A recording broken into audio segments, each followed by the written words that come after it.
आज की वीडियो में हम नॉक्स के ऑन ग्रिड इन्वर्टर पर बात करेंगे और हम ये देखेंगे कि नॉक्स के पास ऑन ग्रिड की रेंज कहां से कहां तक है। हमने लिथियम बैटरी पर बात की, हमने हाइब्रिड इन्वर्टर्स पर बात की जिसमें IP21, IP66 इन्वर्टर्स की बात की। तो अभी हम बात कर रहे हैं ऑन ग्रिड इन्वर्टर की। तो सर मैं चाहूंगा कि आप हमें बताएं भी और साथ साथ कुछ दिखाएं भी कि आपके पास ऑन ग्रिड की रेंज क्या है। जी जैसे मैंने पहले बताया आपको कि हमारे पास एक रेंज ऑफ इन्वर्टर्स अवेलेबल है। जी तो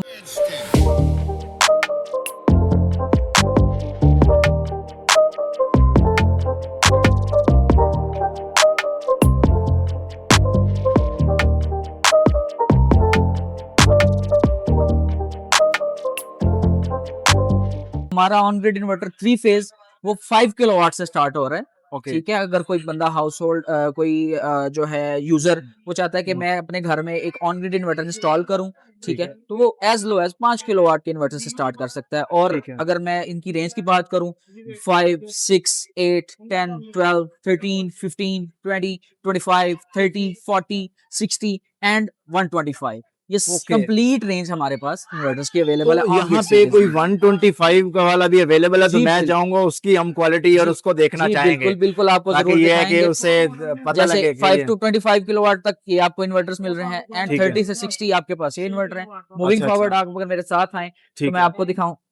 ये वो जायंट इन्वर्टर जिसके बारे में हम बात कर रहे थे, अच्छा अच्छा अच्छा। 125 किलोवाट सही है। Industrial and one of the best inverter right now available in market. सही है। आप इसके साथ अगर आपने मेगावाट्स का भी कोई प्रोजेक्ट करना चाह रहे हैं तो ये इन्वर्टर आपको कहीं पे भी तना छोड़ने वाला नहीं है। जी। Build quality wise, warranty wise और ईच एंड एवरीथिंग ये इंडस्ट्रियल लेवल के जो स्टैंडर्ड्स हैं उसको मीट कर रही है। डेफिनेटली जब हम बात करते हैं ऑन ग्रिड इन्वर्टर की, तो उसमें हमारे पास जो सर्विसेज है वो बहुत ज़्यादा मायने रखती है। तो नॉक्स जो है उनकी सर्विसेज जो है वो बहुत अच्छी है। तो सर जब हम ऑन ग्रिड इन्वर्टर की बात करते हैं तो यहाँ पे मैं ये चाहूंगा कि थोड़ा वारंटी के बारे में बताएं कि ऑन ग्रिड इन्वर्टर की वारंटी क्या है और किस तरह का जी इसका है। बिल्कुल, हम आपको ऑन ग्रिड इन्वर्टर्स में 5 इयर्स रिप्लेसमेंट वारंटी ऑफर कर रहे हैं, जिसके अंदर आपका बोर्ड या आपका जो है इन्वर्टर वो दोनों चीजें वो रिप्लेस हो सकती हैं। ठीक है। और 5 साल मैं समझता हूँ कि एक ऐसा अरसा है जिसके अंदर आपको किसी भी किस्म की कोई प्रॉब्लम आए जी। तो आप कंपनी से राब्ता कर ये सकते हैं। पार्ट्स रिप्लेसमेंट होता है या प्रोडक्ट रिप्लेसमेंट होता है, ये ये कैसे थोड़ा ये बेसिकली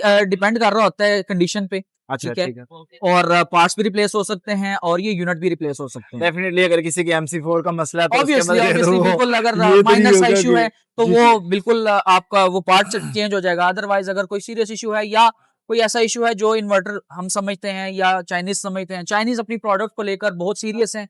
अगर वो समझते हैं कि जी इस प्रोडक्ट को हमें ये न्यू प्रोडक्ट देनी चाहिए तो वो न्यू प्रोडक्ट ऑफर कर देते हैं। और अगर वो कहते हैं कि नहीं छोटा मोटा इश्यू है तो उसमें फिर हम बोर्ड्स के रिलेटेड या जैसे आपने बताया MC4 के रिलेटेड हम वो चीजें चेंज कर देते हैं। जी बिल्कुल, डेफिनेटली जब यहाँ पे हम बात करते हैं ऑन ग्रिड इन्वर्टर की और आपको 125 किलोवाट तक के रेडी स्टॉक की जब बात की जाए, तो मैं समझता हूँ कि ये एक फुल फ्लेज एक रेंज है। यानी 125 किलोवाट का मतलब है कि इससे आगे आप जितना भी लोड चलाना चाहें आप पैरेलल करके उसको इस्तेमाल कर सकते हैं। तो बहुत शुक्रिया आप सब दोस्तों का। अल्लाह ताला आप सब लोग खुश रखे, ढेर सारी कामयाबी तरक्की अता फरमाए। मिलता है नेक्स्ट वीडियो के साथ। अल्लाह हाफिज़। पाकिस्तान जिंदाबाद।